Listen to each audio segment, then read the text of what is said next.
Let's say the United States needs money.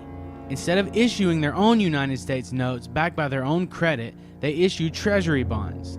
They then sell these bonds to the Federal Reserve, which buys them with money they created out of thin air. The money that the Fed created then goes to the U.S. The U.S. then pays interest on the money that the Fed lent to the Treasury. So to clarify, the Fed creates money from nothing, loans that money to the U.S., and then charges interest on that money. What this means is that there is never and will never be enough money in circulation or in existence to pay back that debt. We as a country, as well as private citizens, are forever enslaved by debt with no way of ever paying it off. Now, when the Federal Reserve buys bonds on Wall Street, the major financial firms that have been selected as dealers deposit the proceeds at their own banks.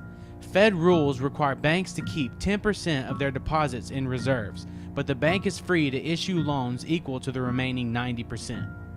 Let's say the Federal Reserve buys a $1,000 bond. After putting away 10% into their reserves, they are then able to loan out 90%, or $900. Since the original $1,000 is still on deposit, the $900 in loan proceeds is more new money, money created out of nothing.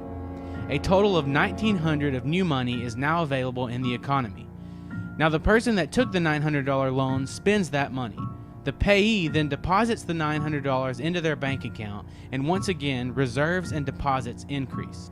This process goes on until that original $1,000 bond, which was created from nothing, becomes $10,000, making this one full-fledged debt machine while also devaluing the dollar.